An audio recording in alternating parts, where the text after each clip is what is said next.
I'm Brad Power, and this is the Cancer Patient Lab, and we're honored to have with us today Sheryl Anjanette. I hope I pronounced that right.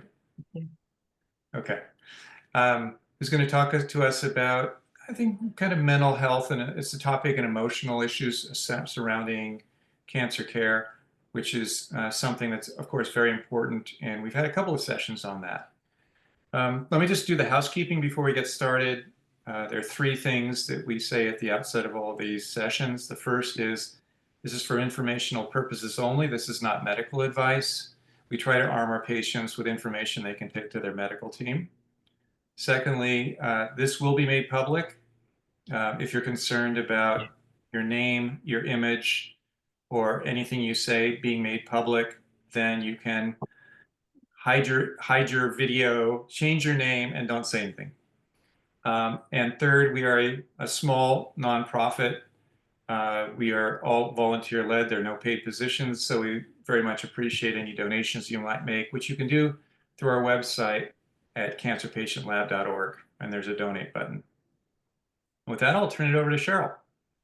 Yes, well, thank you so much, Brad and Brian, for the invitation to speak to all of you. And let me just say from the beginning here that I came to this group because we are actually joining and becoming part of this group. My husband and I always say the two of us are going through this journey together. He's the one that's carrying the load, but we look at it as going through this as a unit.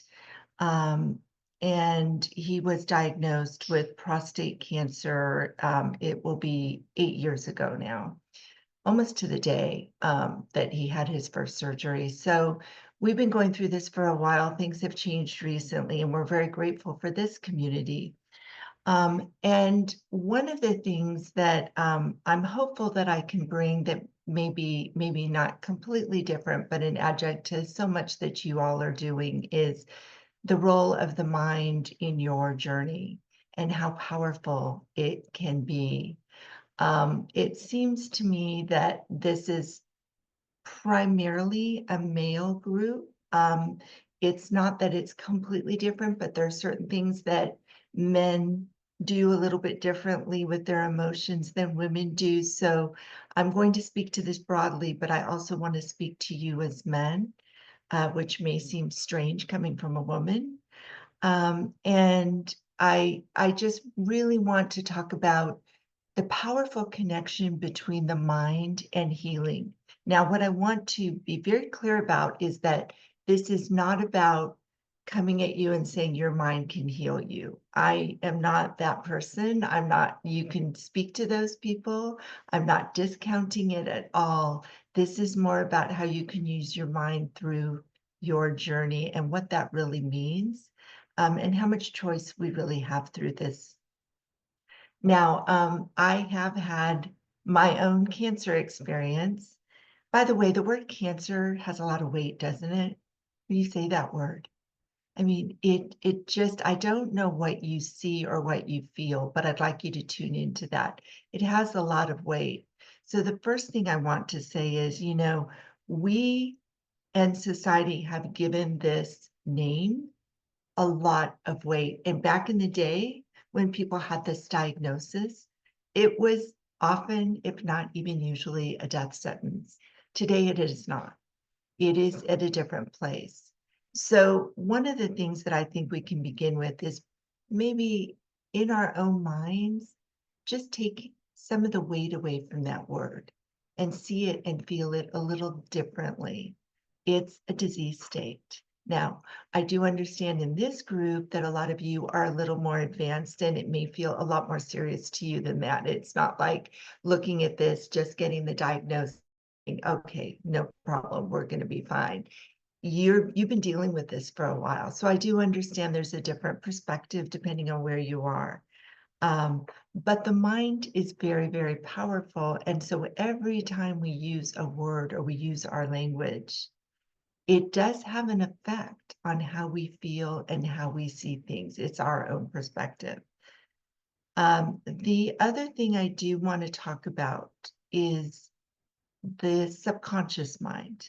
Now, I am going to leave most of this time open for questions, but I think it would be helpful for all of you if I laid out a few ideas and then we can dive into them more based on your questions, your experiences. But I want to talk to you a little bit about the subconscious mind. I am an integrative hypnotherapist. I do still practice that. I run a completely separate AI company that is not involved in that. But when I studied hypnotherapy, I did it because I really wanted to understand the mind-body connection. I had become an integrative health coach. I understand how the body works, but I really wanted to understand what the role the mind plays in that. And so I studied multiple modalities of hypnotherapy. I really looked at the subconscious mind. I've worked with clients across the world in all different types of areas. So it's been very, very interesting in telling how powerful the subconscious mind can be in any healing process for me, because I've experienced it not just for myself, but with other people. And I also have advanced certifications in cognitive behavioral neuroscience and a clinical certification in stress, anxiety, and self-regulation. So I want to talk a little bit about the subconscious mind.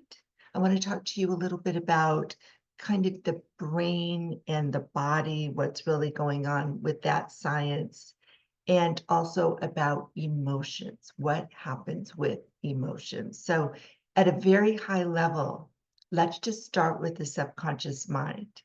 Because when we think of consciousness, we think of what we're doing right now, don't we? We're conscious, we're on the Zoom call together, and we're listening actively. That feels like consciousness. But the majority of our consciousness is below the surface. Now, some people call that 90% or 92%. I don't know where they get their percentages from. I don't think it really matters. But the bulk of what goes on in our consciousness is happening below the surface. And that's why sometimes a sudden thought will trigger up. It will kind of bubble up to the surface, or we'll feel a little trigger and we don't know where it's coming from. If you understand the subconscious mind is the seat of all of our emotions. It is always on, whether we're awake or asleep. It is literal and non-critical. So whatever we tell it, it will believe us, which is why sometimes people can be so easily manipulated. And we don't like that side of it. And so it is very powerful in everything we do. If you just remember those three things, that it's the seat of our emotions, it's the seat of actually all of our experiences. And I like to think of it as going below the surface. So if you got into an elevator at, ground level, and you started to go down in levels below the surface and you push the buttons, it's like you go down in levels. And what actually happens in the brain is brain waves slow down. And the more they slow down, the further you can dive into your subconscious and find out what's really been going on. So throughout your life, from the time you're a small child, these experiences and the perceptions we have, are sort of stored. It's like a big filing cabinets. Things get stored in there. Everything you've heard gets stored in a little filing cabinet. Our brain is really powerful. But if all of that was in your consciousness, you'd go crazy. If every thought, every experience, every emotion was happening in that 10% that we talk about while we're all right here, we really wouldn't be able to focus on anything. We wouldn't be able to actually live our lives. So it actually makes sense. Our subconscious mind is programmed to protect us. It wants to give us whatever we want, and it wants to make sure that we're okay. How it interprets that is often different than the way we think it interprets that. So when it's protecting us, it may be kind of keeping some emotions down, or it stays with something that's familiar, even if that familiar isn't good, because it equates familiarity with safety and security, kind of going back to the caveman days. So our subconscious mind, again, is very powerful. When we're trying to find out why we feel stuck in something or why an emotion feels so heavy. Sometimes we need to take a dive into the subconscious, right? So when we're young and as we go through difficult things in life, our subconscious mind, to protect us, will suppress certain experiences or suppress certain emotions. Sometimes it's just because we're not ready to deal with it, and it knows it takes some time to process something. So it will suppress us in an effort to protect us and to help us. That's okay, it makes sense. But if it stays suppressed, the issue is that it's still there. It doesn't go away. And eventually it may come out in ways that we don't really want it to come out, in certain behaviors or feelings or illnesses even. And so processing some of those old emotions is a really healthy thing to get those out. Understanding those experiences and seeing them through a new lens, maybe something that happened as a child, is a really good thing to do when you're an adult and now you have a more mature lens to understand that experience, which maybe you didn't as a young child, just to give you some ideas. Now, let me just sit with that. You understand a little bit about the subconscious mind. Let's talk a little bit about emotions now. Emotions I like to think of as energy in motion. The E stands for energy.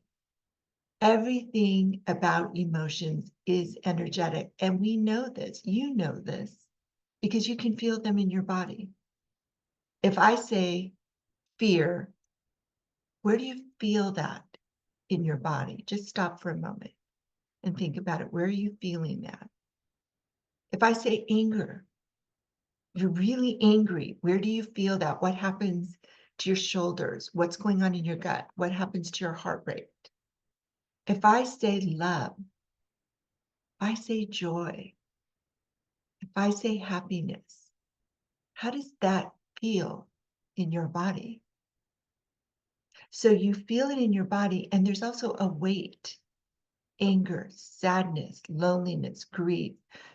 Those feel really heavy, don't they? They're denser emotions. They have a lower frequency. Happiness, joy, excitement. It feels lighter. It's like that little hummingbird, right? And we say this, we use vernacular all the time to talk about our emotions. We say it feels really heavy, or I could cut that tension with a knife, or, we say, oh, I feel so light. I feel so excited. So we do use this same language. And so it makes sense. And so emotions, because they're stored in our subconscious, can get stuck. And because we feel them in our body, we can even feel them stuck. So if you've ever felt really emotional and you just need to get out for a walk and you go for that brisk walk, or you start jumping around, you feel like you just need to let it out of your body, there's a reason for that. It probably is a little stuck. And there's a whole body of science around this that deals with somatic healing, which is really the body and those emotions. And how do you help move that energy around and out so it's not stuck? Emotions also take on momentum. So I want you to think about, if you get angry, have you ever had a situation where you were angry and that anger started to take on momentum and it felt like you were spinning, and then other emotions around that, the denser emotions like fear or sadness or frustration, start to latch on, and it can feel like you're spinning. And when you're spinning, it's really hard to slow that momentum, right? And sometimes it just takes a lot of time. It can take days or weeks or years. So emotions take on momentum. It's the same thing when you're in love and you're flying high and you're excited about something. You can start to spin with that. Now, I'm going to leave that there because I'm going to give you a few exercises you can do with these, but I wanted you to kind of understand these as the basis. And the third thing I want to talk to you is really about the brain body science. And I'm just very specifically, I want to talk about a little bit about the brain and a little bit about your parasympathetic and sympathetic nervous system, which are part of the autonomic nervous system. So in your brain, the brain is complex. I'm not going to get into a lot of brain science. I just want to bring your attention to two very fundamental parts of your brain. There's a little part of your brain kind of towards in the middle, but a little bit towards the back, that's about the size of a walnut, called the amygdala. That's your fight or flight response, fear, right? And it is kind of a primal part of our brain that is really with us to keep us safe. If there's a lion attacking us, we need to go into overdrive to keep ourselves safe. So we have our amygdala, which hasn't evolved much over the millennia. And then we have this part of our brain that, you know how all of our foreheads jut out, that's right behind your forehead. This part of the brain is called the prefrontal cortex. And that is your thinking mind. That's where you do your critical thinking, consequential thinking. That's where logic happens. When you are in stress, fear, your amygdala will get activated.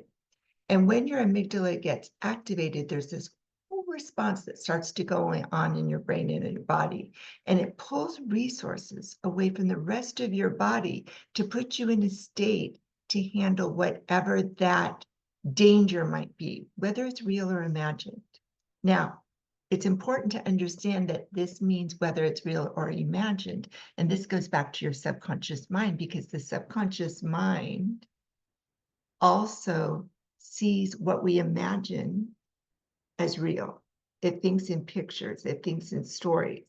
And when we imagine something, it will take it as real. So in our imagination, if something terrible is happening and there's a real danger, our body will respond in the same way it might if there was real danger, so real or perceived. And so the amygdala kind of hijacks the brain, and it pulls resources away, which means it pulls blood flow away from this prefrontal cortex, your consequential thinking mind. It also pulls resources away from your digestive system. So when people are in a lot of stress, do you notice how they also will often have gastrointestinal issues, right? Either they'll eat too much, not eat well, they'll just have those issues in their stomach, and they'll feel that. So we want to do as much as we can.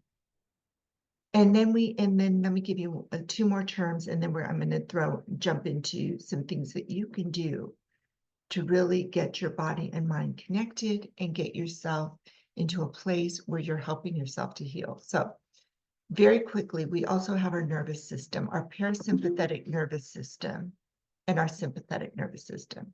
The sympathetic nervous system is a part of our nervous system that responds when we're in that fight, freeze, or flight state.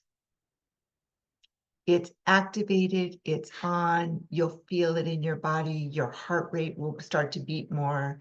We get this rush of adrenaline and cortisol and, all kinds of hormones and kind of this cocktail that comes from us. And your parasympathetic nervous system is this state of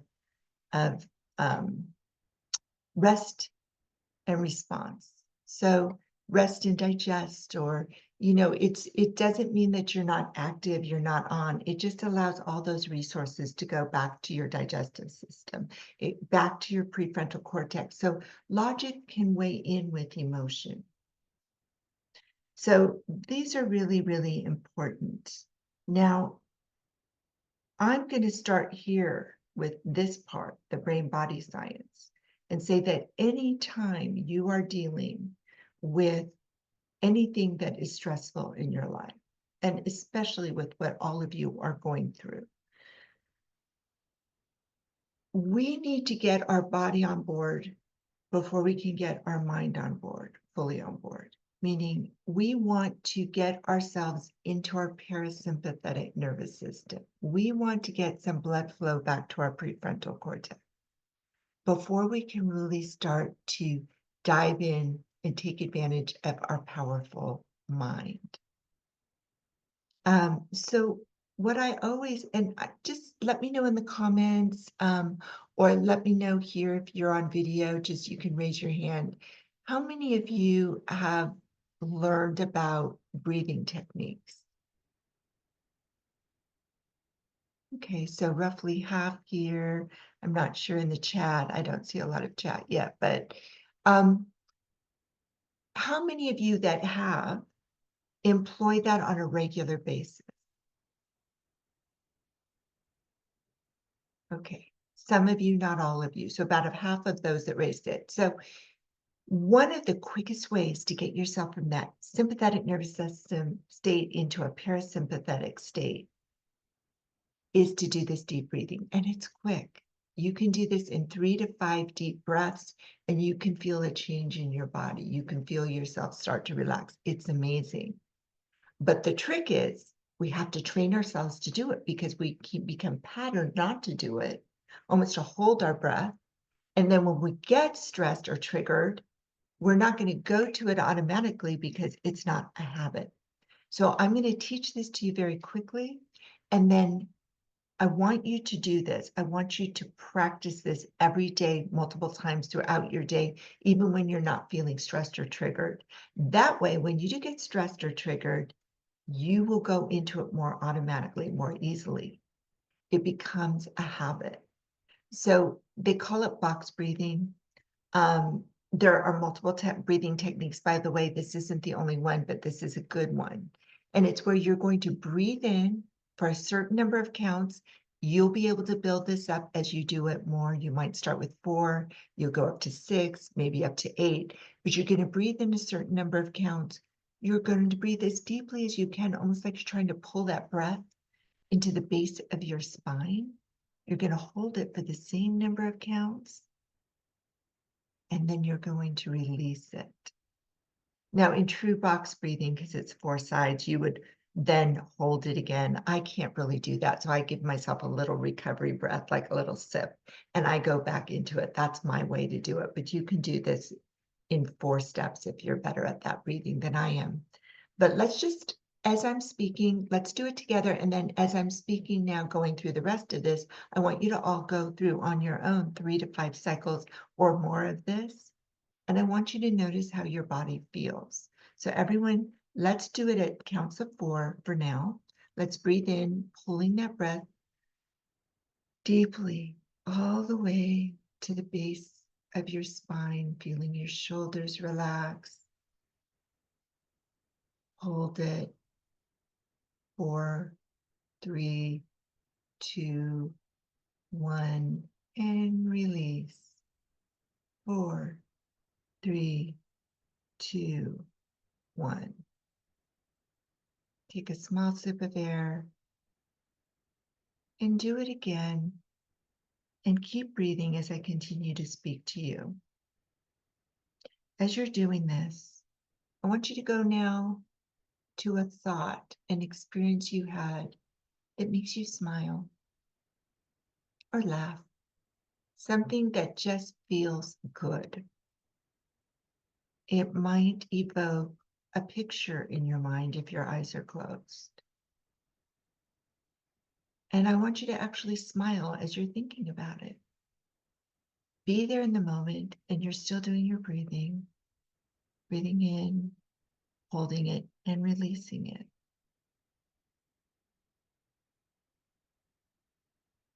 As you're breathing in, you have this choice of what is in your mind. And even when you're not consciously doing this breathing, you always have a choice of what thoughts you want to put in your mind.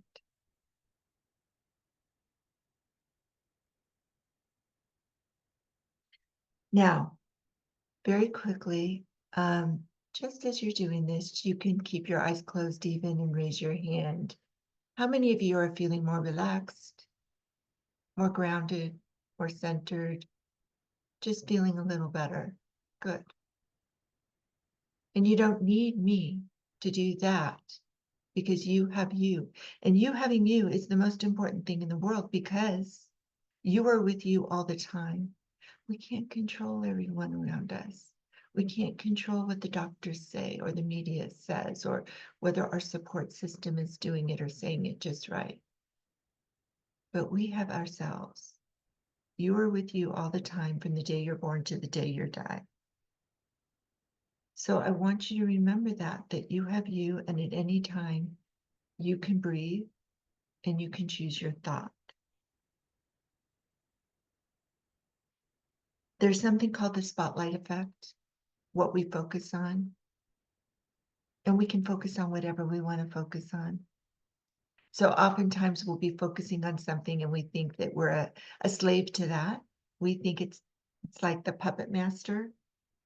And you can become the master of that. You can choose which thought to focus on. But I want to give you another little exercise if I can. And Brad, I know you want to leave this open for more questions. So am I okay to do maybe 2 little exercises and then we'll go back to some questions?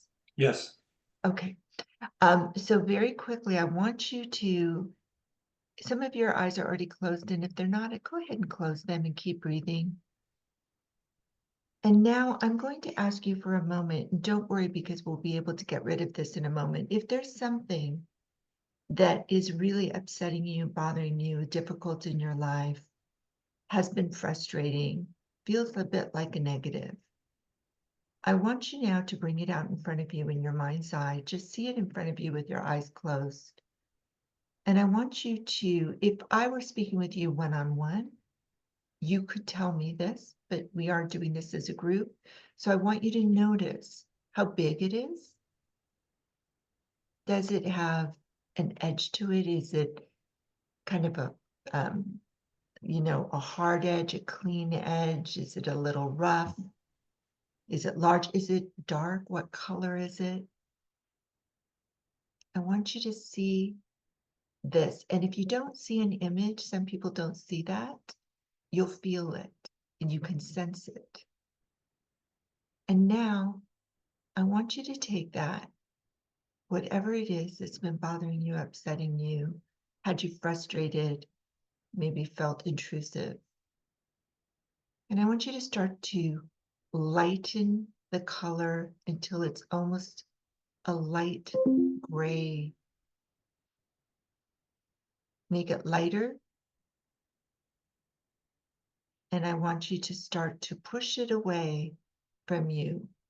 As it moves away from you, you'll notice it's getting smaller and smaller and smaller. It goes way out to the horizon. Now, if it's something you're going to need to deal with, you don't necessarily want to let it go yet, you want to deal with it, you can swing that over to your right or your left, put it in the periphery, set it in a parking lot for a while. If you just want to get rid of it, go ahead and let it keep going out and let it blow up or disintegrate. And notice how you feel. Notice if more light is coming in front of you, if you feel lighter.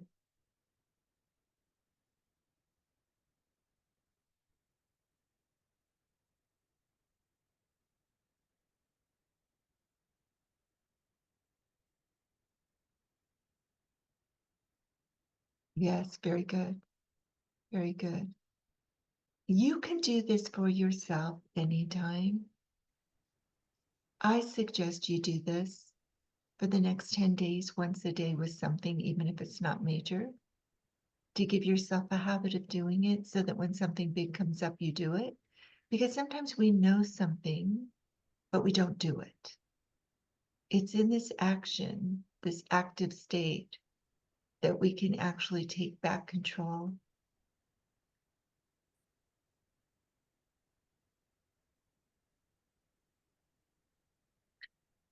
Now, the last thing I want to share with you is that we have a chatterbox in our head that's on all the time, and you may not even notice it because we tune it out like we might tune out white noise. It's our self-talk. Sometimes we call it the inner critic. But it's this voice in our head, we're always talking to ourselves, everything we did wrong, what's wrong with us? Why didn't we do this? Why didn't we do that? We beat ourselves up. And I want you to think about that voice. And I want you to start to tune in and write down what that self-talk is, what you're saying to yourself on a daily basis, because that conversation between the ears is also powerful, and your subconscious mind is always listening and it believes us. And I want you to think, if I was my best friend, what would I be saying? Because remember, you're with you all the time. You're the only person that is always with you. What would you, if you were speaking to your best friend, what would you be saying to your best friend? Is it that? I never thought I was a bully until I heard the way I speak to myself. I was mortified. I would never let someone speak to me the way I spoke to me. But this takes practice too. So first we have to bring the unconscious conscious. We have to pay attention to what it is. Then we have to change it.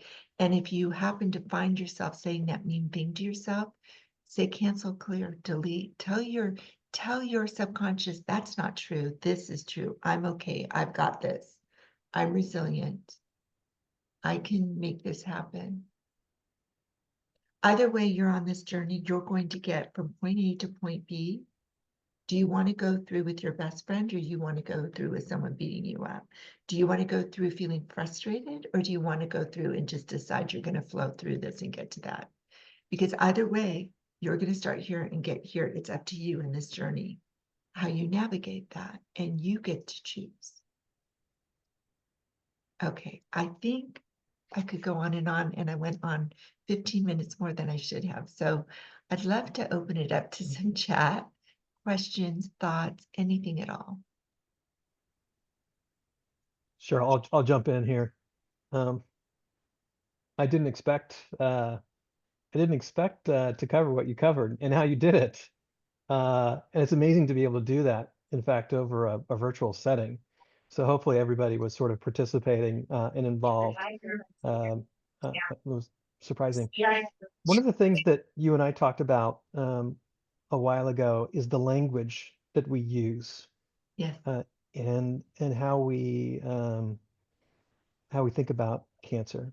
yes, And hopefully you know what I'm talking about. I don't want to lead yes, you, but you I want to do. talk maybe just a little bit about that? Yes. How many of you refer to your cancer as my cancer? Right. When we say my, we are subsuming that into our identity. We are saying to ourselves, this is my cancer. I have cancer. This is part of me. Now, if that's really what you want, and that's what you choose, that's okay. But I'm going to give you another way you can look at this. What if you changed your language to say, I'm experiencing cancer? Doesn't an experience seem much easier to deal with and let go of than something that is already part of you?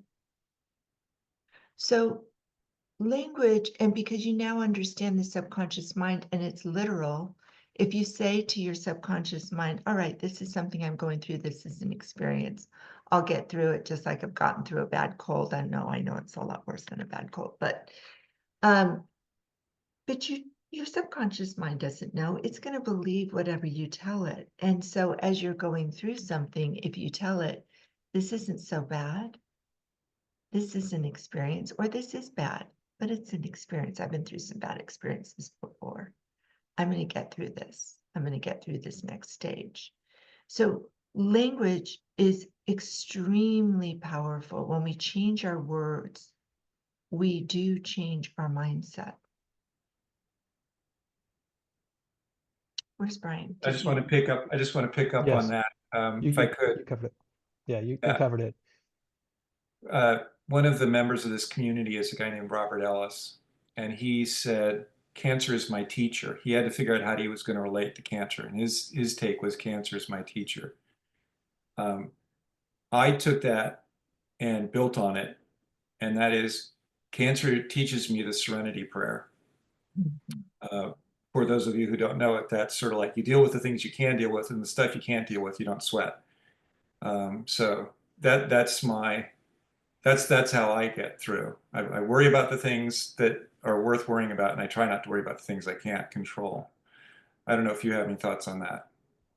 Yeah, I think this idea of being able to let go of those things that we really don't have any power over is very freeing. You know, and oftentimes we don't want to do it, especially if we've ever been, if you tend to be a person that needs to control things, you know, that has been controlling in your life. You've been able to manage things. Maybe you were raised by people that are controlling and you don't even think of yourself that way, or you're perfectionist. It's very difficult to let go of those things that we have no power over. The thing you do have power over, though, and this is where I want you to consider focusing, are your thoughts. What are the things you can change? What are the things you can do? You know, you look at the example of someone like Nelson Mandela, who was in prison for all of those years, and it was his mind that kept him peaceful and grounded and centered through that.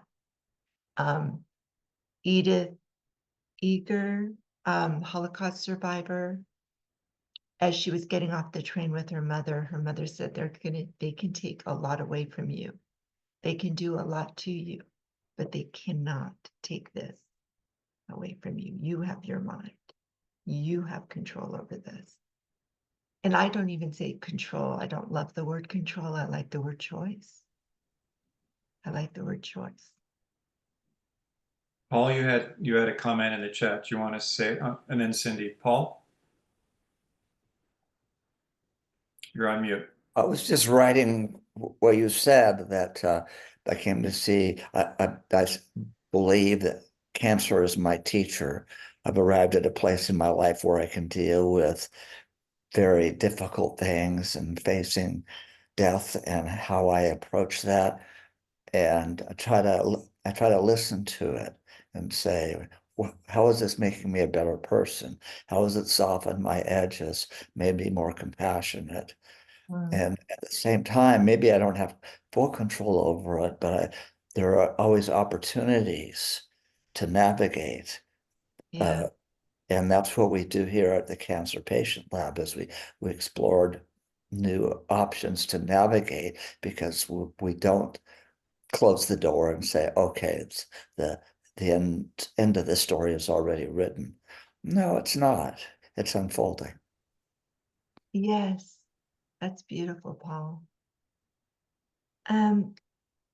You know, I had mentioned in the beginning that it's primarily men here. We have a couple of people, but a couple of women as well. Men do process emotions a little differently than women. Generally, of course, you know, there's always a bell curve to that, but our brains are actually different, and men's brains are a little more compartmentalized. So there's a lot of reason to this, but men also have a certain conditioning, suppress those emotions, be tough, be the man. I think, you know, and you can raise your hands for me if this has been true for you. Being able to process some of those emotions is really, really powerful. It's really, really important. And if I can, one of the ways to do that is to actually give language to it.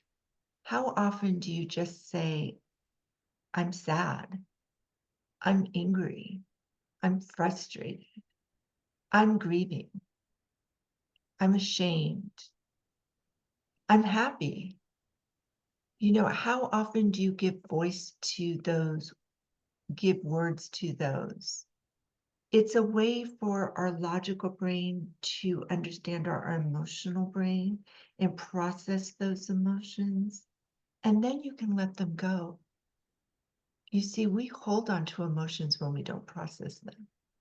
But if they're uncomfortable emotions, once we've been able to see them, understand them, speak them, we can let them go. it's quite magical. And I have things I can do one-on-one with people where we actually go through and process these, but that's really important. There's something that it doesn't matter, male, female, and by the way, your caregivers are really an important part of this.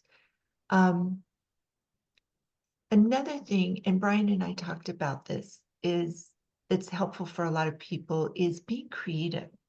One of the things that really makes me so excited about this group and why Bob and I want to be a part of it is that you're not just advocating for yourselves, but you're quite creative in doing so. You're saying, what if we can find the answer? What else is there? Is there more information?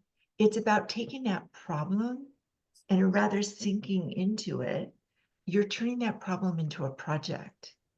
So now the problem is a project. Let's get to work on it. I think men like the idea of being in the workshop. Sometimes women like to be in the workshop. Sometimes women like to be in the studio. Wherever that place is where you are creative and you're actually going to do something with this. And then, as Brad said, just the things you can't do anything about, let them go. You know, they can sit in a corner of the workshop or they can sit outside. They don't get to come in. But the things that you can work on, you do, you know? Who likes that? Cindy had something. Yes, Cindy. Um, I have so many thoughts in my head that I'm not sure what's going to come out of my mouth. That's First good. of all, yeah, that's the way it always works for me. So first of all, I'm really glad that this topic has been brought here today because I think there's a tremendous amount that can be done in terms of cancer outcome using emotions as a gateway. Let me explain that, in a second. Um, I'm going to go at this a little bit differently. I think you're talking, Cheryl, about this from an experiential perspective. Um, I want to talk about it from a measurement perspective. A lot of what gets talked about here is pathways. And I'm just about ready today. Actually, we bridged our funding gap to start on a study. It's a lifestyle management study. And it looks at how lifestyle management, and I'll make this relevant, can improve outcome for early stage folks on the myeloma spectrum, so MGUS, smoldering myeloma. And four of the areas of what we look at have to do with emotions, actually: social connection, emotional well-being, positive mindset, and stress reduction. So and of course, nutrition and exercise. One of the problems, however, is we can measure what we are doing with in terms of our intervention, in terms of questionnaires, but it's hard to do so in terms of biomarkers like, how does this involve methylation cycles? How does this involve different pathways for patients to perhaps impact the tumor microenvironment? So it goes something like this. If you think about emotions, social connection, there's all this research as gateways to change biochemically what's happening in terms of your terrain.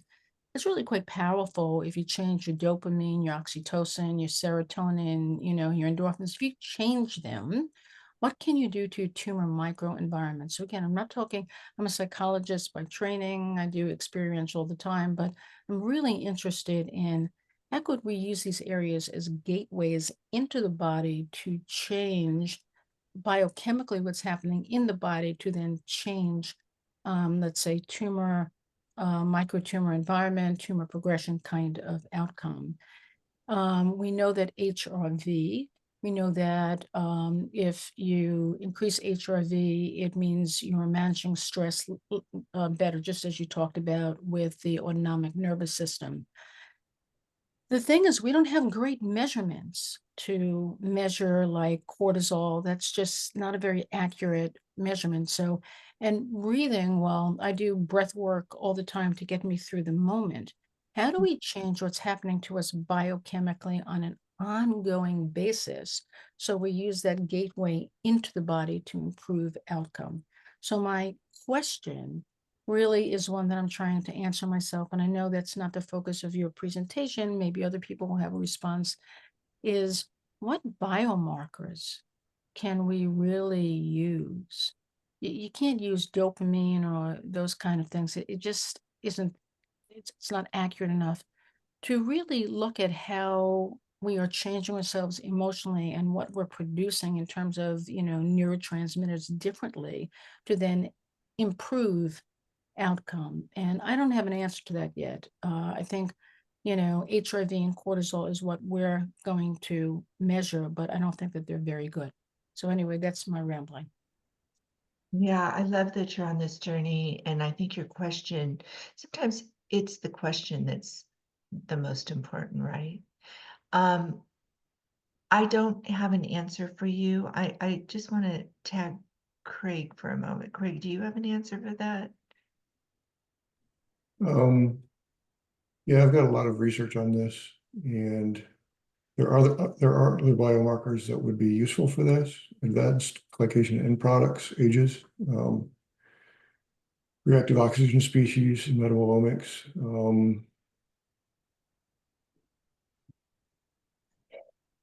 I think you're right. The cortisol is a primary marker, although it's very difficult to get an accurate measure of that. But that's also a biomarker for neuroinflammation. So that's helpful. One of the things that's a new area of research actually is that there's a direct correlation between deep breathing exercises and relaxation. And as much as anything, it's because there are cells in the nasal passages and mouth that create nitrous oxide, and that relaxes the blood vessels and in general improves oxygenation. But the antibiotics that we take, the mouthwashes we use, and the toothpaste we use kill the bacteria that produce the nitrous oxide. And so there's some active research in types of toothpaste and yogurts and things like that help with the relaxation process, therefore lowering the cortisol, and also help with the expansion of blood vessels to get more oxygen where it needs to be. Keeping in mind that most cancer cells survive and grow off of fermentation, aerobic glycation, rather than the burning of glucose. Anything we can do to essentially reduce the incidence of from a nutritional perspective or whatever is very valuable for this also. But I have a whole list of correlations I've found between DNA and metabolomic state, some of which cross-correlate with cancer research, that I'm willing to share with anybody that's interested. It's a very deep topic, though. I certainly would be interested in that. And I just think that this is a very sort of fertile area for research. And it would, it's hard to get people interested in, the power of emotions to actually heal in a measurable way. And unless you can measure it, it's hard for a lot of people to sort of be willing to take it seriously. So, Yeah, it yeah. speaks to me of a need for wearable devices that could monitor those things on a continuous basis. Like, you can have a continuous glucose monitor. Could you have a continuous cortisol, measurement? And that's kind of the breakthrough that I think you would need. It's hard to imagine how you would have, repeated looks at your tumor microenvironment to see how it's evolving.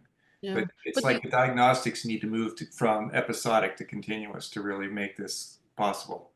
that's a really good point. We're using certain wearables, and an ongoing sort of Aura Ring now has it's upped its game in terms of HR. Yeah, I know, got it. It's in terms of HRV, but you're absolutely right. There is nothing. I think there's a market for that in terms of a cortisol monitor. That would be great biofeedback. I It's think just Just as a quick aside, Yeah. we've been looking at diagnostic companies as part of the Cancer Hacker Accelerator. And there is a company I just found this morning, or Ari found this morning, it's Foundation, I think. No, it begins with an F. Anyway, their value proposition is we'll do a test for you every year, like a battery of tests every year. And what you've just triggered for me is, in the next iteration, it's going to be continuous monitoring of everything. That's what it's going to take. Because what you need to do, and that's what we're doing in our study, it's a lifestyle management study, and usually you have to wait until the end of the study before you have an outcome. We feel that doesn't make any sense. If you could tweak, if you see that someone's visceral body fat is going up or down, and you could tweak that during the study by use of a CGM, by use of a body composition scale, something of that sort, that's the way to really do a study. So it's not episodic, it's real time. And it's hard to find, let's say, a fitness tracker that does real time, unless you want to wear a chest strap, zone 2 sort of minutes and so forth. As soon as we can get that on our watches, and they're starting to get that, they're just not so accurate. But as soon as you can get it on our watches, I think you're very right. It's not going to be episodic. It really has to be real. I think that's so interesting. I would say, Craig and I, our company is an AI company, and it's not a device monitoring company, but it is an AI. Now, right now, it's being built more for the enterprise, but it's like an AI coach and support system. And we do have a healthcare model. So the idea that you could have an empathetic coach with you all the time to help catch you in the moment. So if it's 3 a.m. and you're having trouble sleeping and you're getting those intrusive thoughts and you just need to kind of have that support system or that coach to help you with that, that's something that we are doing. I think and the reason I brought that up, Cindy, is because I think that if you get to a device that can also measure those biomarkers, there may be kind of a coaching element to that. I mean, I think it's, people are human. I mean, for us to just see them as study objects, we're going through this stuff. We have these emotional roller coasters and medication adherence and kind of following pathways is just, a very logical process. And so I These wearables, let me just say, I'm so sorry to interrupt, but these wearables are for patients, meaning it's not just for the researcher. It gives them, validation that's something that they're doing, reinforcement, like if you look at a CGM, and if someone can change what they're eating right then and there because they see how it's liking them, that's really what's going to help them. That's a coach, right? Yeah. Yes, because that can show them. And then somebody says, let's give it a try. Or, are you feeling some resistance to doing this? It's just a baby step. Let's try it once. Let's do it again. Let's see how it feels. You don't have to do it forever. And gets them on that path, those baby steps. But yes, no, I think that's so very interesting. Cheryl, I'll tee up one thing. I've been speaking to Dr. Michael Liss at UC San Diego. Yes. Michael works with the Night Lab, and which does a lot of work in the gut microbiome. So he is supposed to be speaking to us specifically about the relationship between the gut microbiome and prostate cancer specifically, actually. So it's a tremendous resource, and hopefully I think we're going to get him to talk in January, I believe. That's fantastic. Your gut microbiome, and I think you've had other speakers on this, and he'll be fantastic, has such an effect also on mood. So there's more serotonin created in the gut than in the brain. So this is very, very important. I know we're getting to the close here, and there was one more thing that I want to suggest for all of you. As you're going into your state, when you're doing your deep breathing, when you're calming yourselves, when you're choosing your thoughts, I want you to focus also on your body. You know, notice your heart rate slowing down. Notice your shoulders relaxing.